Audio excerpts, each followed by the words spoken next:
welcome to the review of the final practice match for the Carlton Football Club as the pre-season comes to a close. Thank goodness it was the Blues who got touched up, let's be honest. It was 10 goals, 363 to 15 goals, 11, 101 at the hands of the Ds, who were sharp and were on and were clean and clinical and, 26 scoring shots to 13 pretty much tells the story if you weren't at the game and didn't watch it. It looked exactly like what the scoreline suggests, but ultimately there are a few bits of context I think needed for preseason matches and the like, and the reaction is always going to be varied. Preseason is fascinating for us. We yearn for the football. We get an open training session. We're loving it. We get a taste of it, and then we get sick of that. Then we get a little match simulation between the boys. We love that. Then we also get sick of that. Then we start playing against opposition, which we also love. And then we quickly get sick of that. And I felt the same last night. I got to the fourth quarter, final siren went, and I'm like, man, bounce the damn ball next week. Come on now.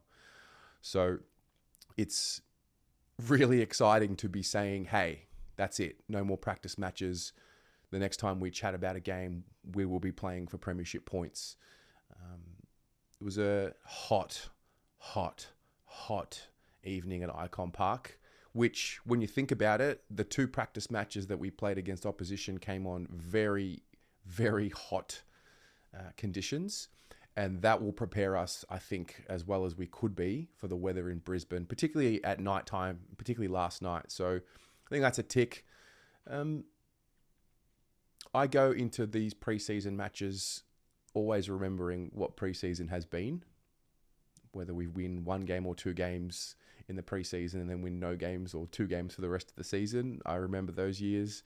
I remember not winning, not playing well in preseason and playing better in the season only last year. And so I think for me, it's more about just get through unscathed. And then I think overall last night, we can talk about the game for as little or as long as we want. I think overall last night, the one key element that just wasn't there, and I don't think, practically speaking, will ever be there in the preseason, is that trademark intensity defensively that we have now come to learn is the way in which we are going to have success or whether we're not going to have success. It all depends on how much pressure around the ground we apply. And that just wasn't there to the level that we know it can get to and has gotten to. And so when we're not applying that ruthless pressure around the ground, we look, pretty much like that last night. We are not yet a side that moves the ball clinically. We're not clean with the ball offensively. And that's something I noticed about the Ds. I think full credit to them. They looked razor sharp. They played with a purpose last night. They played like they really, really had something to prove. And to be fair to them, there's been a lot of pressure, a lot of heat on them. They've lost Angus Brayshaw. That will probably, invoke some emotion in there. A lot of pressure from media on them about their chances. The talk around going out in straight sets, 2 straight years, all of that. And so they played like they were a little pissed off. And they played very well. And they used the ball well. And that's the difference between the two sides. I think if you look at the scoreboard, 26 scoring shots to 13, it just tells the story of how it played out.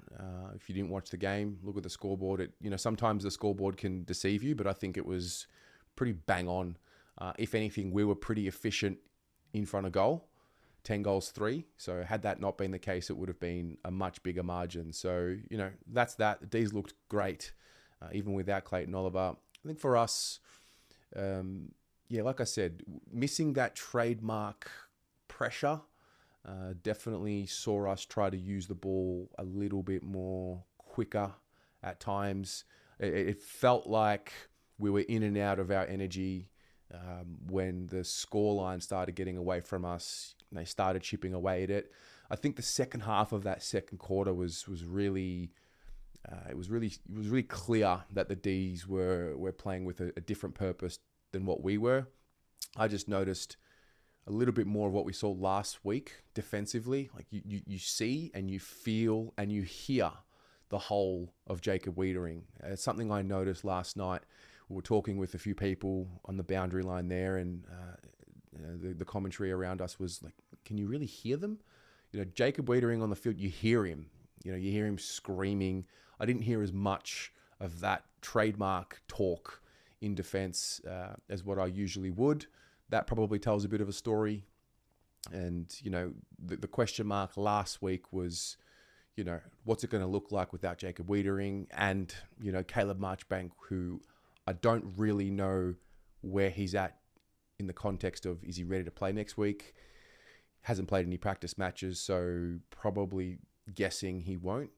So in that case, Lewis Young needs to step up and fill a role and really stake his claim. And I mean, don't want to turn this into too much of an individual player review, but I think because of the question mark around Jacob Wiedering being missing, I think Lewis Young was a lot more confident in the way he played, the way he moved his body, the way he attacked contests than what he was last week.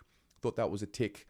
But the Ds just look to have a bit more closing speed, particularly their forwards. And for whatever reason, they seem to be able to read the ball and the flight of the ball a lot better than what our defenders were. And I think by halftime, they might have had 10 or 11 marks inside 50. And that kind of told you the story. Started to see a little bit more energy in that third quarter. And then I think at some point between middle of the third quarter and the fourth quarter, it was just, all right, boys, don't get injured. That's it. And then we move on from there. I think last night it probably felt the loss of Walsh for sure. And just that running power, that extra man in the links, the guy that can make the right decision by hand and by foot. And so, yeah, there was that. Also, I think the other question mark around the forward line, like we didn't really have that pressure in the forward line. To be fair, the Ds were pretty dominant with ball in hand, and I thought they were in control of the game for the majority of it.